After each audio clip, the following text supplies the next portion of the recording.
sou a doutora Marina Bucabaju, estou hoje dia 3 de maio. Eu queria falar para vocês um pouco a diferença entre a fase 1 e a fase 2A, que muita gente pergunta, e também um pouco falar da importância do corticóide, dos estudos em relação a isso, que também são perguntas frequentes na live de ontem.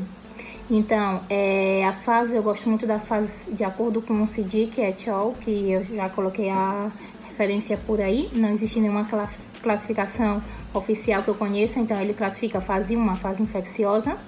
Essa fase a gente já viu que é até mais ou menos quinto, sétimo dia de doença, daí a gente já vai começar a ver a diferença.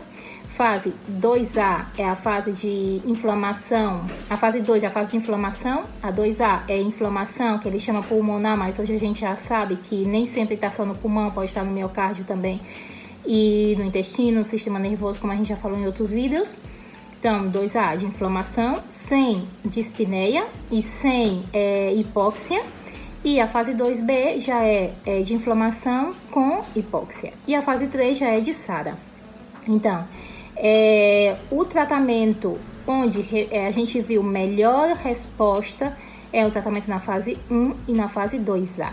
Na fase 1 a gente faz aqui no meu hospital, mas em todos os hospitais da Espanha ainda não se faz, ou seja, não é uma coisa muito que seja que todos estejam de acordo. Cada vez está mais de acordo, porque a gente já viu que é o que evita o colapso no hospital.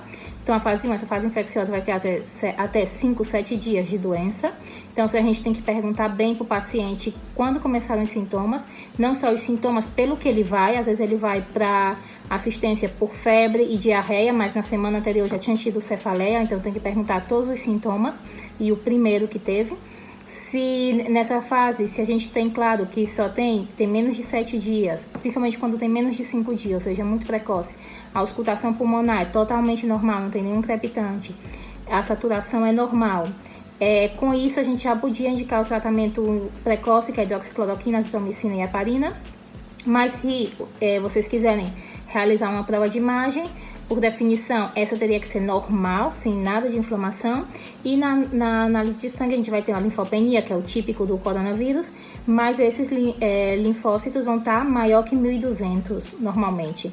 A LDH também vai estar alta, mas ainda vai estar menor que 300, transaminadas normal, GGT normal. A PCR pode já estar um pouco alta, 30, 40, 50, mas normalmente menor que 90. Na fase de inflamação, essa PCR sube bastante.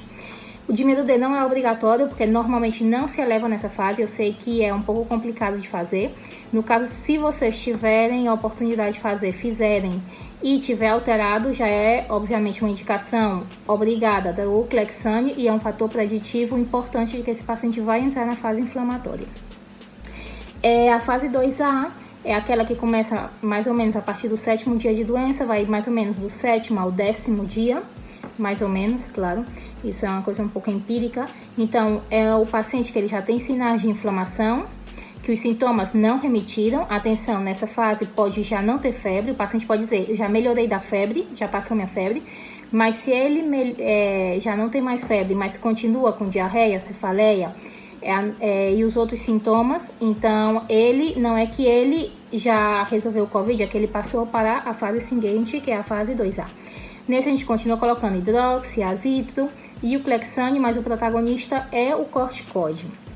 Então, a fase 2B já seria, obviamente, o corticóide também, mas a diferença da 2A para a 2B é que na 2B já existe hipóxia, ou seja, já necessita maior suporte ventilatório e, portanto, muito provavelmente já internar na UTI, o que leva a mais complicações, a maior mortalidade, a maior distância média. E o paciente na fase 3 é aquele paciente já com SARA, com distresse. Então, na fase 2A, sim, a gente já vai ter uma LDAT muito alta, um dímero D maior que 1.500, uma PCR já maior que 100, uma gama GT alterada e todos os reagentes de fase aguda alterada. A linfopenia tem relação com a gravidade, ou seja, quanto mais linfopenia, mais grave o paciente tem a tendência a ser. E também a relação entre nêutros e linfos. Às vezes os linfos não estão tão baixos, mas tem um pouquinho de neutrofilia, então essa relação aumenta. Essa relação estando aumentada também é um fator de mau prognóstico. Então, os corticoides na fase 2A, é corticoide oral? Não. É corticoide cada 8 horas durante 10 dias? Não. Não é um DPOC, não é um enfisema, não é uma influenza, não é uma asma. Isso é uma tormenta citoquímica, uma tempestade citoquímica. Então, imaginem um incêndio. Quando a gente tem um incêndio, o que é que a gente faz? A gente vai com um copinho e joga uma água hoje, um copinho de água amanhã.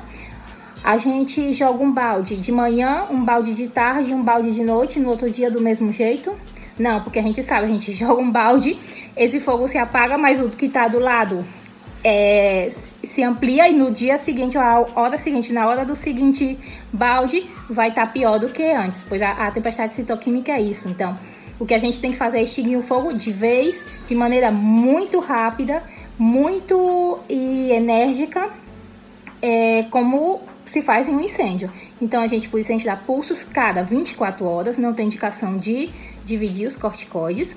Pode ser a primeira dose 250, 125 ou 80, depende do paciente. Obviamente, quanto mais jovem a inflamação é pela resposta imune, quanto mais jovem é o paciente, mais sadio é o paciente, maior resposta imune ele vai ter.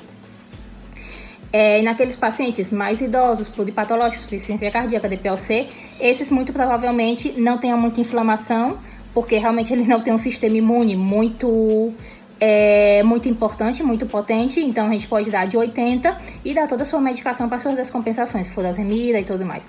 No DPOC, sem muita, que a gente vê que não tem tanta inflamação, tem mais sobreinfecção e sua patologia de base, nesse caso sim, que depois do terceiro dia poderia estar indicado partir a dose pela sua doença de base, não pelo Covid.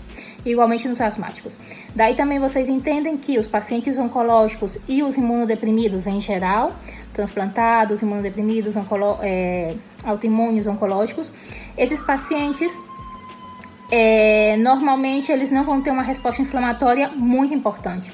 O que contam os oncologistas, a gente não vê oncológico no meu hospital, porque os oncologistas, eles têm muito cuidado com seus pacientes e têm uma relação quase pessoal com seus pacientes e preferem ver eles. Eles vêm para as nossas reuniões, seguem os nossos protocolos, mas eles que veem os seus pacientes. Então, o que eles comentam nas sessões é que eles veem imagens muito feias, de espanto, que se vê a imagem antes de ver o paciente dizer se já vem meio moribundo e vai ver o senhor e está necessitando 2 litros de oxigênio, porque realmente tem uma invasão viral, mas não tem uma resposta inflamatória tão importante.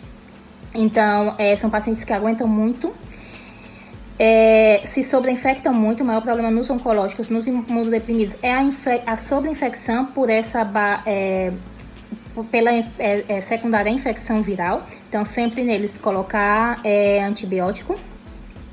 E obviamente o oncológico, se ele já tá, quase todos estão com dexametasona, a gente não vai tirar sua dexametasona para colocar a metilprednisolona, a gente coloca o resto da medicação e deixa a sua dexametasona. Mas nos pacientes não oncológicos que não levam corticoide de base, o corticoide indicado é a metilprednisolona, nem a hidrocortisona, nem a dexametasona, nem a prednisona oral, pelo menos não nas primeiras 24 horas. Se vocês têm dificuldade com a metilprednisolona, primeiras 24 horas, dá o bolo, logo repete imagem, ou repete a análise de sangue e vê se o paciente já está melhor. Se tiver, pode dar uma dose alta de uma vez de prednisona oral, que eu sei que aí vai ser mais fácil, mas não dê um comprimido para ir para casa. Então, tem muita gente que me diz também que, como se no Brasil não tem muita estrutura dos hospitais para internar todo mundo que necessite. Então, eu não posso ampliar os hospitais, nem posso dar uma indicação que eu não acho correta. Até o dia de hoje eu não ganhei nenhum dinheiro com nenhuma assessoria que eu fiz para nenhum hospital, nem particular, nem público, justamente porque eu quero ter a liberdade de falar o que eu acho mais correto. E o que eu acho correto é a única coisa que eu conheço, que é a metilprednisolona nessa fase, com as doses que eu coloquei. Então, eu acho que os hospitais, os gestores, por um lado, tinham que pensar em reestruturar os hospitais. Eu sei que é muito complicado, mas tudo é complicado. A hora também é complicado para um autônomo não ir trabalhar, mas a gente tem que tentar se adaptar. Eu quero dar uns dados só que do meu hospital, que eu acho que eu já falei algumas vezes, depois desse protocolo, a gente diminui a distância média na enfermaria de 15 dias para 3 a 5 dias, na UTI de 30 a 45 dias, porque dependia um pouco da semana, as primeiras semanas foram piores, a 14 dias. Obviamente, os pacientes vão menos para a UTI, a nossa UTI Covid já fechou. A mortalidade na UTI baixou de 70% a 90% para 40%, é alta, mas já não é o 90%. Antes a mortalidade da UTI sempre é muito alta, não queiram ir para a UTI, não queiram que seus pacientes vão para a UTI, temos que tratá-los antes. E a mortalidade na enfermaria diminuiu de 15% a mais ou menos 1,8% ou 1,9%. Então, o que isso quer dizer? Que se a gente tratar no início, internar um paciente 1, 2 ou 3 dias, a gente vai ter mais rotatividade de pacientes, porque esses pacientes não tratados vão ficar 15 dias, se é na enfermaria, ou 45 dias na UTI, e isso daria para tratar, internar antes, igual 5 ou 6 pacientes, tratando antes pela rotatividade. Então, eu acho que a ideia não é fazer um mau tratamento em casa para que esse paciente volte e congestione o sistema, colapse o sistema, gaste mais do sistema e também tenha mais probabilidade de falecer e ter sequelas, mas internar no momento apropriado, encontrar umas camas, tratá-lo muito agressivamente e mandá-lo a casa cedo e aumentar essa rotatividade. Obviamente, se tratamos na fase precoce, na fase 1, não precisa internar. Por favor, a única coisa é que na fase 1 vocês vejam que o paciente realmente esteja na fase 1, se está na fase 2A já não é tratamento precoce. E sobre os estudos da metilprednisolona, que muita gente diz não temos embasamento científico, o embasamento científico que existe para dizer que a metilprednisolona não serve são os estudos que eu coloquei no meu Instagram há pouco tempo. Eu animo a todos que leiam os estudos de completa para que tenham a opinião crítica de vocês. Eu não quero que acreditem em mim como uma profeta, eu não estou aqui nem para fazer a cabeça de ninguém, só para contar a minha experiência. E eu animo a todos que leiam. São 1, 2, 3, 4, 5, 6, 7 estudos. São nenhum no Covid-19. O Covid-19 é realmente muito diferente do SARS, do SARS-MERS e da influenza. É um estudo, tem um na influenza que diz que aumenta a mortalidade. Por mim, tanto faz, porque não tem nada a ver com a influenza. No SARS-CoV, que é o coronavírus 1, que não é o nosso, diz que não, porque teve uma complicação como diabetes, outro como que tinha complicação com necrose vascular.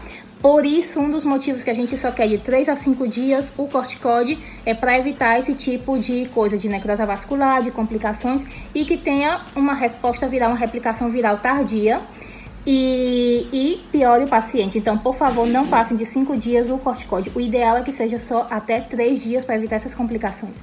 E outro no MERS-CoV, nenhum no coronavírus e todos na SARA. Não é nossa proposta na SARA. Na SARA, obviamente, no distresse, mas isso é um tratamento da UTI, não vou me meter. Mas a nossa proposta é na inflamação. Não tem nenhum estudo usando corticóide na inflamação do coronavírus. Eu quero que isso fique claro.